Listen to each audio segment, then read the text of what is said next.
Hello everybody, हम लोग देखेंगे कि नेपोलियन को लोग क्यों हेट करने लगे। जिसको शुरुआत में लोगों ने कहा कि ये हार्बिंजर है, हमारे मसीहा हैं, उसको बाद में लेके जाके लोग क्यों हेट करने लगे, इसके बारे में पढ़ेंगे।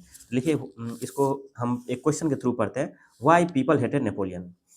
लिखा है, when Napoleon's armies conquered different regions of Europe. कह रहे कि यूरोप के बहुत सारे रीजन को, ये पहले फ्रेंच रिवॉल्यूशन से ये स्टार्ट हुआ, और अगल बगल के जो भी रीजन था उसको नेपोलियन ने जीत लिया, उसे कंकर्ड कर लिया ऑफ यूरोप।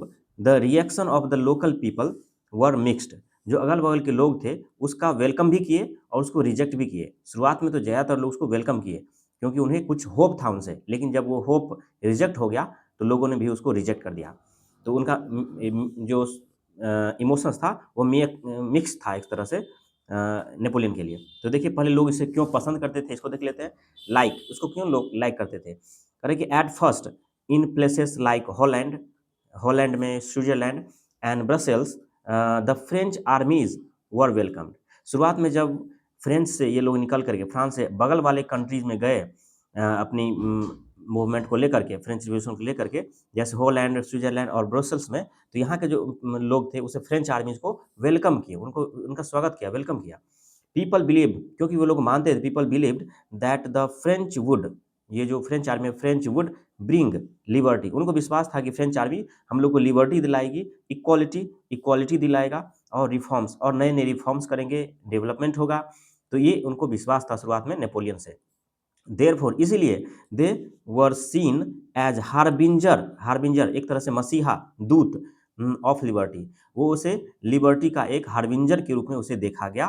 नेपोलियन को लोगों ने उसे हार्बिंजर कहा क्योंकि उसे बहुत होप था। अब बाद में उसे लोग डिसलाइक क्यों करने लगे, तो इट वेरी सिंपल। देखिए यहाँ पे, however the enthusiasm did not last long. जो उसके अंदर एंथुजियाज्म था, जो उनका उत्साह था लोगों का, वो लंबे समय तक चला नहीं। नेपोलियन को लेकर के उनका जो नज़रिया था, एटीट्यूड था, वो बदल गया। कह रहे कि the new French administrative system, कह रहे ये लोग जो फ्रांस से दूसरे देश में जाकर के एडमिनिस्ट्रेटिव सिस्टम लागू किया, मतलब उस सरकार को चलाने के लिए अपना जो सिस्टम लाया, अपना जो प्रशासन व्यवस्था लाया, fail to give political freedom, उसमें लोगों को पॉलिटिकल फ्रीडम नहीं दिया गया। वो जो एडमिनिस्ट्रेटिव सिस्टम इंट्रोड्यूस किया गया नेपोलियन द्वारा, वो लोगों को पॉलिटिकल फ्रीडम नहीं दे पाया। पॉलिटिकल फ्रीडम मतलब हो गया, उसको वोट देने का राइट्स नहीं मिला, बोलने का राइट्स नहीं मिला, और बहुत सारे जो पॉलिटिकल राइट्स है वो हमें नहीं दिया गया, किसी तरह से लोगों को नहीं दिया गया। इंस्टीड, इसके बदले में, मतलब इसका उल्टा क्या हुआ, इट इंक्रीज्ड टैक्स। वो जो एडमिनिस्ट्रेटिव पावर था, एडमिनिस्ट्रेटिव सिस्टम उन्होंने इंट्रोड्यूस किया, उसके थ्रू लोगों का टैक्स बढ़ा दिया, लोगों को ज़्यादा टैक्स देना पड़ गया। इम्पोज्ड सेंसरशिप, सेंसरशिप मतलब हो गया पाबंदी, और इम्पोज मतलब थोप देना, लागू कर दिया है। बहुत सारे सेंसरशिप लगा दिएगा, बहुत सारी चीज़ों पे पाबंदी लगा दिए ये लोग।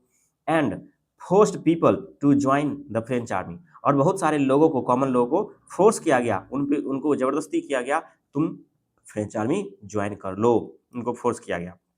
Because of these harsh measures, इन सभी मेजर्स के कारण, इन सभी चीज़ों के कारण, जो कि काफ़ी कठोर चीज़ें थी, इन सभी मेजर्स के कारण क्या हुआ, पीपल बिकेम अनहैप्पी, लोग उदास हो गए, लोग सैड हो गए, लोग नाखुश हो गए। And hostile towards French army, और फ्रेंच आर्मी से वो लोग घृणा करने लगे, उसे हेट करने लगे, फ्रेंच आर्मी से उसे वो रिजेक्ट कर दिए, फ्रेंच लोग आर्मी को लोग रिजेक्ट कर दिए। तो यही रीज़न था उनसे डिसलाइक करने का। इन्हें दोनों फॉर्म में क्वेश्चन पूछा जाता है, लोग क्यों पसंद करते थे, और why later he was hostile towards the French rule, वो लोग क्यों हॉस्टाइल हो गए। देखिए, यहाँ पे कुछ एक्स्ट्रा चीज़ बताए थे नेपोलियन के बारे में। नेपोलियन बोनापार्ट कौन से देश का था, तो फ्रांस का था, एक फ्रेंच सोल्जर था, बाद में जाके वो रूलर बन गया। और रूल कब से कब किया था, 1780, सॉरी 1799 से लेकर के 1815 तक वो रूल किया था। फ्रेंच रेवोल्यूशन स्टार्ट हुआ था 1789 को, तो फिर ये 10 साल चला, तो 1799 तक ये वॉर ख़त्म हो गया। उसके बाद जो है फ्रेंच रिवोल्यूशन ख़त्म हो गया, तो वो नेपोलियन बन गया उसका लीडर, और वो जो है 1815 तक रूल किया। और 1804 में वो अपने आप को जो है किंग किंग घोषित कर दिया था, किंग डिक्लेयर कर दिया था। 1804 में उन्होंने नेपोलियनिक कोड भी लाया था। Thank you.